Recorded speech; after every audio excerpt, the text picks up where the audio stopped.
My fiancé texted, "I maxed out your credit card on my bachelorette party. You'll get over it. $12,000. I responded, "Hope you had fun." Then I reported the card as stolen and disputed every charge. When the credit card company's fraud department called her for an interview. Original post. I, 29 male, was supposed to get married next month. Keyword was. Last weekend, my fiancée Jessica, 27, went on her bachelorette trip. 4 days, her and 6 friends. The plan was supposedly low-key. A beach rental, some wine tasting, spa day. She'd shown me the Airbnb listing, talked about keeping it reasonable since we were saving for the wedding and honeymoon. I gave her my credit card for emergencies. My backup card, not my main one, but it had a $15,000 limit. I explicitly said, "This is for emergencies only, like if your card gets declined or something happens." She laughed, kissed me, said, "I'm not gonna use it, babe. Just makes me feel safer having it." Cool. I trusted her. We'd been together 4 years, living together for 2. Joint wedding savings account.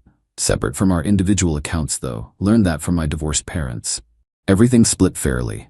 I made about $95,000 as a software developer. She made around $70,000 in pharmaceutical sales. Not rich, but comfortable. Sunday afternoon, I'm meal prepping for the week. Phone buzzes. Credit card alert. $11,847.23 charged at something called Sunset Paradise Resort and Spa. My heart stops. That's almost the entire credit limit. Must be a mistake. I log into the app. Nope. Then I see the previous charges I hadn't gotten alerts for. I'd only set up alerts for charges over $500. $2,047 at Chrome Nightclub VIP, $1,450 at Designer Boutique, $3,200 at Luxury Boat Rentals, $1,800 at Champagne Lounge, $2,550 at the Diamond Steakhouse, and about 30 smaller charges. Bars, restaurants, stores, Ubers. Total damage, $12,156.81.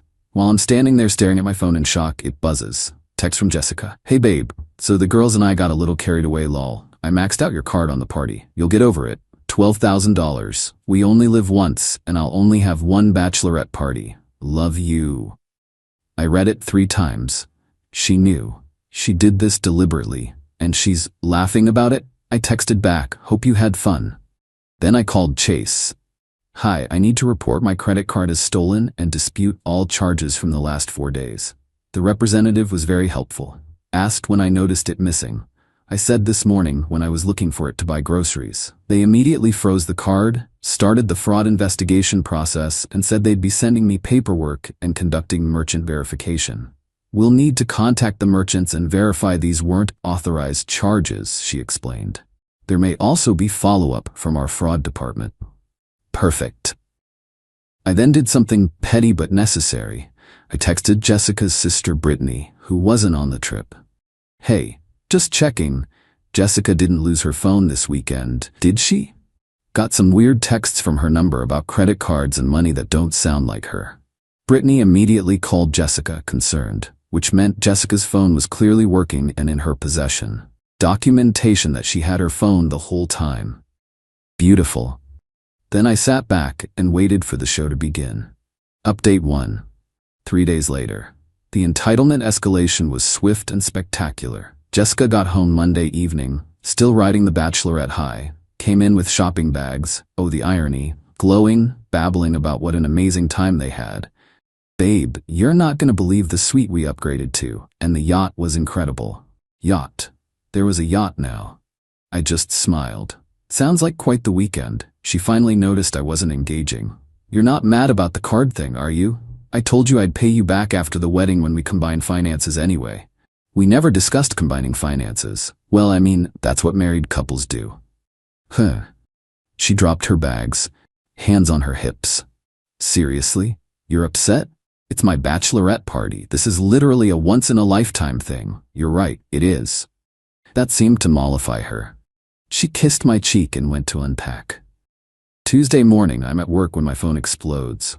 23 texts from Jessica in the span of 5 minutes. WTF? The card got declined. I'm at lunch with my mom and the card doesn't work. This is so embarrassing. Call me now. What did you do? The bank says the card was reported stolen. Are you serious right now? I didn't respond. I was in a meeting after all. 2 hours later, the real fireworks started. She got a call from Chase's fraud department. They wanted to verify some suspicious charges with the authorized user. Here's the thing. She wasn't an authorized user. She was never on the account. She just had physical possession of a card that was reported stolen. The fraud investigator asked her to verify her identity as the cardholder. She couldn't, obviously.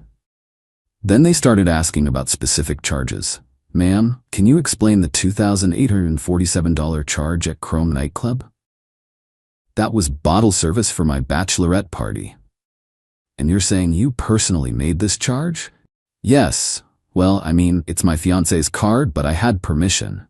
So you're not the account holder? No. And the cardholder has reported this card as stolen and these charges as fraudulent.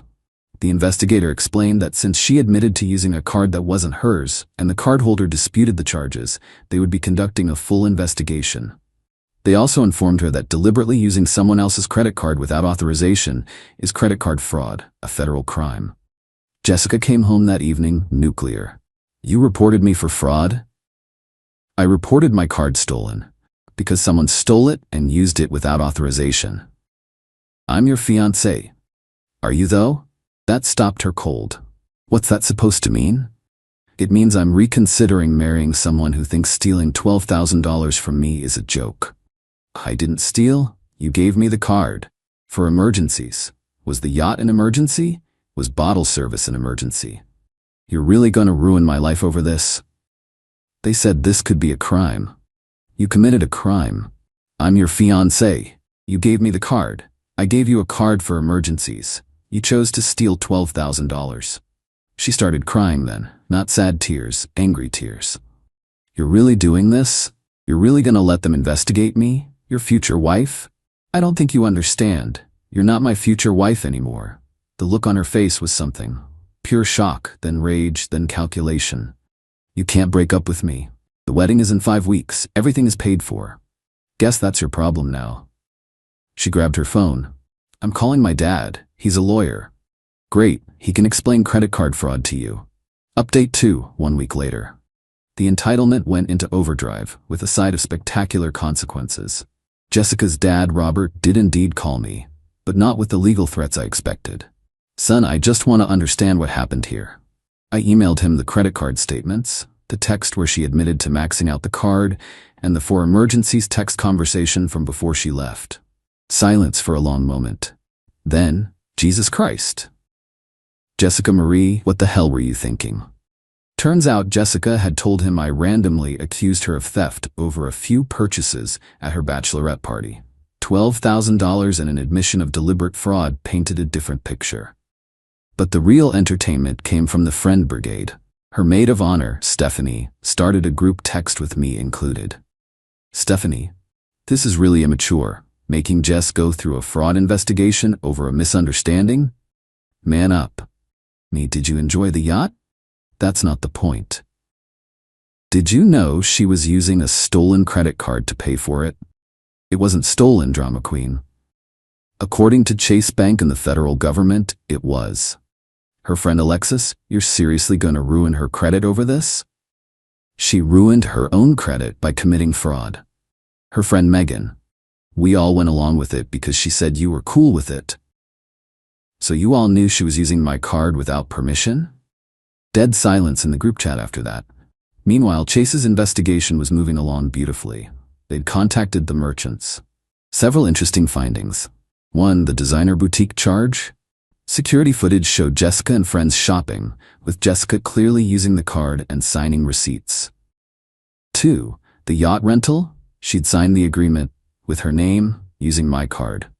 3. The nightclub. They had her on camera doing shots while handing over my card for bottle service. The investigator called me with an update. Sir, we've gathered substantial evidence of unauthorized use. The person who used your card has admitted to the charges but claims she had permission. However, we have text evidence showing the permission was only for emergencies. Would you like to proceed with pressing charges? Here's where I had a decision to make. Federal charges would absolutely destroy her life, but I'm not a complete monster. I don't want to press criminal charges, but I want every cent refunded and her flagged in your system. We can absolutely do that. This will be recorded as confirmed fraud, and the person responsible will be flagged across our systems and potentially shared with fraud prevention databases. By Thursday, Jessica had received official notice that she was being placed in the fraud prevention database. This meant she couldn't get a credit card with Chase ever again. Other banks would see this flag when she applied for credit. Her credit score would take a significant hit. Any joint applications we had would be flagged. That's when the true panic set in. Jessica's mom, Diane, called me. Unlike Robert's measured approach, she went full emotional manipulation. How could you do this to our daughter? You've destroyed her future over money. She destroyed her own future by stealing $12,000. But you were getting married. That money would have been both of yours. Would it? Was she planning to give me half of her salary after we got married? That's different. How? You make more money. So that entitles her to steal from me? She didn't steal. You're being financially abusive. I laughed. Actually laughed.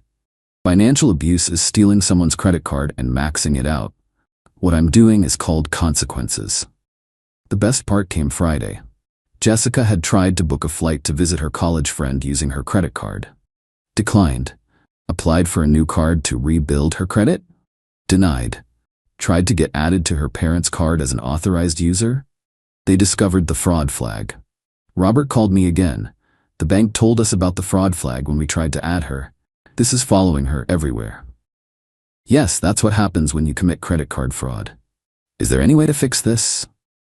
She could start by paying me back the $12,000. She doesn't have that kind of money. Then she should have thought about that before spending it. Jessica herself finally texted me, no longer cocky. Please remove the fraud thing. I can't even get a Macy's card. This is ruining my life. You ruined your own life when you decided to steal from me. It was for my bachelorette party. And now it's for your future. Actions meet consequences. Update 3 weeks later. Final. The wedding was supposed to be this Saturday. Instead, I'm writing this final update from my apartment, $12,000 richer and one toxic fiancé lighter. Chase came through. Full refund, every penny. The fraud investigation was thorough and decisive. Jessica's name is mud in the financial system for the next 7 years. She discovered this the hard way when she tried to. 1. Rent a new apartment, required a co-signer due to the fraud flag. 2. Get a car loan, denied at 3 dealerships. 3. Open a new bank account, had to go with a second chance banking account with massive fees. 4. Get a corporate credit card at her job. HR pulled her aside for concerns about financial responsibility. That last one led to her being put on a performance improvement plan at work. Turns out, pharmaceutical sales reps who can't be trusted with company credit cards are a liability. The wedding fallout was dramatic. We'd put deposits on everything, about $8,000 total from our joint wedding account, which only required one signature to close, thankfully. I withdrew my half $4,000 and sent her a text. Your half of the wedding deposits is in the account. Good luck getting refunds. She lost her mind.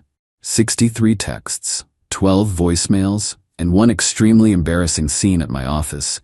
Security escorted her out and she's now banned from the building. The venue, non-refundable at this point. The caterer would only give 20% back. The photographer kept the full deposit per contract. The dress, already altered, no returns. Her parents tried to strong-arm vendors into refunds by threatening legal action. The vendor's response? Your daughter can explain to a judge why she committed fraud weeks before her wedding. Total lost, about $6,000 of deposits, plus her $3,000 dress. But here's where the entitlement reached its peak. Jessica created a detailed spreadsheet of everything I owed her. 4 years of emotional labor, $50,000. Career opportunities lost by planning to be a wife, $30,000. Pain and suffering from the fraud investigation, $25,000. Half of my savings because we were basically married, $15,000. The engagement ring that she still had, $8,000. Total, $128,000. She actually had a lawyer friend draft a demand letter. My response was to forward it to my actual lawyer, who responded with, my client's former fiancé appears to be confusing a failed engagement with a divorce settlement. As she is neither a spouse nor a creditor, she has no claim to any assets. Furthermore, any continued harassment will result in a restraining order. The engagement ring should be returned as per state law regarding conditional gifts. If Miss Jessica wishes to pursue this matter in court, we welcome the opportunity to discuss her admitted credit card fraud in a legal setting. The ring came back via certified mail the next day. The friendship aftermath was beautiful to watch. Remember those friends who were on the Bachelorette trip? Turns out they all had to pay Jessica back for their portions since the credit card charges were reversed. But Jessica had already spent some of their money on her shopping spree during the trip. Stephanie. She told us the yacht was your wedding gift to her. I Venmo'd her $500 for my share of the hotel, but now the hotel says they were never paid. Megan. She kept saying you were loaded and wouldn't even notice. The friend group imploded. 2 of them threatened small claims court. Another posted all the receipts on social media, showing how Jessica had been skimming from their payments, charging them for premium rooms while booking standard ones, pocketing the difference. Jessica's professional reputation took a hit when one of her bitter ex-friends happened to work at a competing pharma company. Word spreads fast in industry circles. She's still employed, but her reputation as someone who committed credit card fraud against her fiancé? That follows her to every industry event. Last week I got one final text from a number I didn't recognize. This is Jessica's new number. I'm sorry for everything. I was wrong. I was stressed about the wedding and made terrible decisions. Can we talk? I responded, no. Please, I've lost everything. My friends, my credit, my reputation. My parents are barely speaking to me. I have to live with them because I can't get an apartment without a cosigner. Sounds like a you problem. You destroyed my life over money. You destroyed your own life over money you didn't have. She tried calling. I blocked the number. Robert, her father, reached out one more time last week, not to berate or negotiate, but to apologize. I raised her better than this, or thought I did. I'm sorry you went through this, son. For what it's worth, you did the right thing. Plot twist. Brittany, Jessica's sister, reached out yesterday. Hey, I know this is weird, but thank you. I've watched my sister get away with treating people badly for years. Our parents always bailed her out. This is the first time she's faced real consequences. Maybe she'll finally grow up. Also, my boyfriend and I are explicitly keeping separate finances forever after watching this disaster, so thanks for that life lesson, lol. As for me, I'm good. Better than good, actually. I kept my $12,000, dodged a nuclear missile of a marriage, and learned that someone's true character comes out when they think they can get away with something. My credit score? Untouched. My bank account? Fully refunded. My future? Free of someone who thought stealing from me was a joke. Jessica's credit score? Destroyed. Her bank account? Empty from legal fees and lost deposits. Her future? 7 years of being flagged as a fraud risk. To anyone reading this, when someone shows you who they really are, believe them. And when they steal from you and laugh about it, don't get mad. Get the fraud department. The wedding would have been this Saturday. Instead, I'm going on the honeymoon trip to Italy. Alone. First-class upgrade with the money I saved from not having a wedding. The hotel reservation was in my name anyway. Sometimes the best revenge isn't elaborate, it's just letting someone face the consequences of their own choices. Jessica, if you're reading this from your parents' basement while trying to figure out how to rebuild your credit, that $12,000 party was pretty expensive, wasn't it? Hope it was worth it.